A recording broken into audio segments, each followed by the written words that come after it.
Bien-aimés frères et sœurs, vous connaîtrez la vérité et la vérité vous affranchira. Ça, c'est pas moi qui le dis, c'est la Bible qui le dit. Mais moi, je vous dis mieux. Vous connaîtrez la vérité historique, notamment celle de vos ancêtres kémites, et vous aurez une vision globale de ce que c'est que la vraie souveraineté politique. J'ajoute, vous reviendrez à la spiritualité africaine ancestrale et vous comprendrez les enjeux de l'indépendance économique. Et pour terminer, vous accepterez votre identité culturelle kémite et vous obtiendrez deux choses. La première, c'est la paix. La seconde, c'est le développement, à une condition. L'unité de toute l'Afrique noire, l'unité de tous les Noirs du monde entier. Otep à tous, bienvenue sur la chaîne des panafricanistes par essence, par conviction et par excellence. Celle des citoyens kémites par nécessité et obligation de combat. Nous sommes une chaîne qui n'est guidée que par nos ancêtres et rien que par les ancêtres qui appartiennent à l'égrégore du monde noir. Par conséquent, nous ne croyons en aucun Dieu venu de l'étranger. Toutefois, cette vidéo n'est aucunement destinée à inciter à la haine ou à la violence, car nous menons un combat qui est d'abord et avant tout spirituel, intellectuel et démocratique. Ensuite, il est politique, géopolitique et géostratégique, contre l'impérialisme, le colonialisme, le néocolonialisme et l'endocolonat, qui sont tous qualifiés de crimes contre l'humanité. Nous menons ce combat sur la base du principe fondamental que nous avons hérité de nos ancêtres kémites, qui est celui de la Mahat, c'est-à-dire solidarité, vérité et justice. Vous êtes donc en droit de connaître la vérité, et nous avons l'obligation de vous dire la vérité, rien que la vérité, afin que justice soit rendue au continent africain. Et ça, c'est notre modeste contribution dans cette noble lutte en faveur de la souveraineté, la dignité, la solidarité et l'unité africaine. Ça, c'est ce que nous appelons le panafricanisme. Bien-aimés frères et sœurs, le Mali se fait maintenant respecter par les hautes autorités françaises à cause du principe de la réciprocité.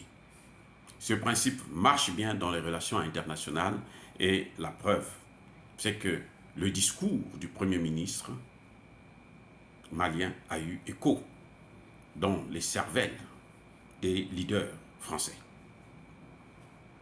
Vous savez, vous vous souvenez que le Premier ministre malien, le colonel Abdoulaye Maïga, avait qualifié les autorités françaises de junte française. Et moi, j'appelle ça la maudite junte française. Et ça marche. Il l'avait fait sur le principe de la réciprocité. Nous sommes une junte, mais vous aussi, vous êtes une junte. Parce que quand même, vous le savez très bien, que la France s'ingère dans les affaires intérieures des États africains. Vous savez très bien que la France a violé le territoire malien. La France a alimenté, a donné des informations et des armes aux terroristes pour déstabiliser le nord du Mali. Aujourd'hui, c'est prouvé, puisque c'est ce qu'ils savent faire le mieux. Ils l'ont fait en Syrie. Le président turc l'a dit. Et le procès contre leur compagnie Lafarge le prouve très bien. La France passe son temps à armer les terroristes pour déstabiliser les pays, certains pays, notamment en Afrique. Donc, quand le Premier ministre parle, la plainte que le ministre des Affaires étrangères avait posée au niveau du Conseil de sécurité, elle vaut le coup, même si les Français ne veulent pas qu'il y ait une réunion. Nous savons, c'est déjà approuvé par un tribunal américain et par le président turc Erdogan. Pourquoi je dis que ça marche? Depuis que le Premier ministre, le gouvernement français, plutôt malien, qualifie les autorités françaises de junte, eh bien, maintenant, les autorités françaises aussi commencent à tenir le bon langage. Regardez ce qui s'est passé, ça a été un peu inaperçu, mais quand on regarde très bien, après on se rend compte que, ah oui, il y a quelque chose qui est en train d'avancer. L'ambassadeur français au Conseil de sécurité, il y a un peu plus d'une semaine, lorsqu'il y a eu le débat sur la situation malienne, il n'a plus parlé de junte malienne. il a parlé des autorités maliennes. Ah oui, les gars, c'est ça. Il a parlé des autorités maliennes. Maintenant, il parle de plus en plus de autorités maliennes, il parle plus de junte malienne. On parle des autorités de la transition, les autorités du Mali. Il y en a qui parlent même carrément de président malien quand il parle d'Assimi Goïta. Il ne parle plus du chef de la junte. Ça, c'est le principe de réciprocité qui marche. C'est aux Africains de prendre leurs responsabilités. Si vous voulez qu'on vous respecte, vous devrez d'abord vous faire respecter. Ceux qui ne vous respectent pas, vous ne les respectez pas. Aussi simple que ça. Ceux qui ne vous respectent pas, vous ne les respectez pas. Et vous avez vu que les États-Unis ont envoyé une délégation au Mali il n'y a pas longtemps. Eh oui. Et la délégation a été conduite par les hautes autorités du ministère américain des Affaires étrangères, du secrétariat d'État américain. Ce n'est pas pour rien. Et pourtant, le Mali était sous embargo, le Mali est sous sanction, le Mali est un pays à détruire. Mais là, ils viennent maintenant parler avec le Mali. Ce n'est pas Assimi Goïta qui est venu aux États-Unis. Ce sont eux qui vont au Mali pour rencontrer les autorités maliennes. Donc, tout ce qu'ils ont fait avant, ce n'était que du chantage. C'est pour ça que le Burkina Faso doit prendre de la graine, prendre ses responsabilités, pour décider de se faire respecter, en chassant les Français de leur territoire et en faisant venir les Américains. Parce que le fait de garder les Français là, c'est une lourde facture pour le Burkina Faso qui est déjà appauvri. Si le président Traoré veut régler les problèmes de développement, les problèmes économiques aussi, les problèmes sociaux du Burkina Faso, il ne pourra pas parce qu'il a une lourde charge. Entretenir ces militaires français qui sont là-bas. Les militaires français qui sont en Afrique ne sont pas entretenus par la France, mais ils sont entretenus par les Africains, par l'argent des Africains. C'est ce qui est prévu dans les accords de défense. Les accords de défense qui ont toujours été cachés, que le Mali vient d'annuler sur les 11 articles, il en a annulé 8.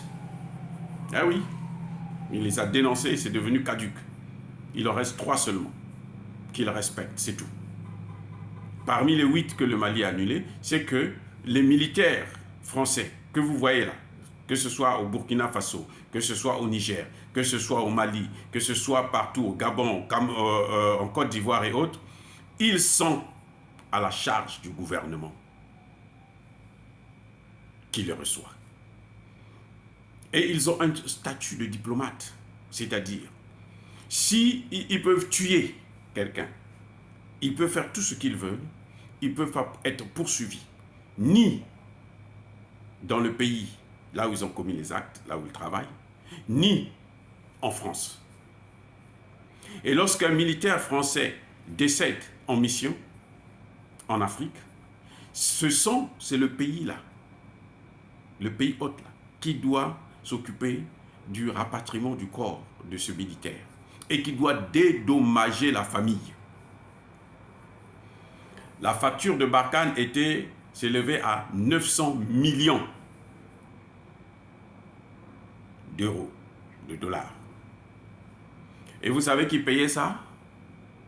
Presque 1 milliard de dollars.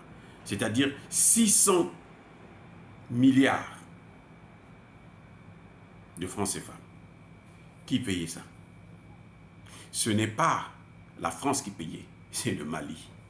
On prenait ça là, dans le compte du Mali là, en France. À la Banque de France là, le compte là. Et on prenait ça là-bas. Et c'est ça que les autorités françaises ne vous ont jamais dit. Vous voyez que quand on chasse ces militaires-là, ils ne savent plus où les placer. On ne peut pas les amener en France parce que s'ils sont en France, aucun pays africain ne doit payer la facture. Mais tant qu'ils sont en Afrique, là, ce sont nos pays qui vont payer leur salaire, qui vont s'occuper d'eux, ils mangent bien, ils dorment bien, alors que nous, nos populations continuent à souffrir. Voilà pourquoi nous devrons nous débarrasser des bases militaires françaises. Que ce soit bien clair. Est-ce que dire cela, c'est inciter à la haine ou à la violence? Non. Je vous rappelle encore le principe de la réciprocité. Si vous voulez vous faire respecter, vous devrez imposer le respect à votre égard. Soyez bénis par le Dieu de Kémit et que tous ceux qui persécutent le continent africain, les Africains et surtout les panafricanistes, tous ceux qui pillent et déstabilisent le continent africain puissent être maudits, puissent être punis, puissent être foudroyés et écrasés par le Dieu des Kémites et par nos ancêtres angélisés. J'ai dit et j'assume.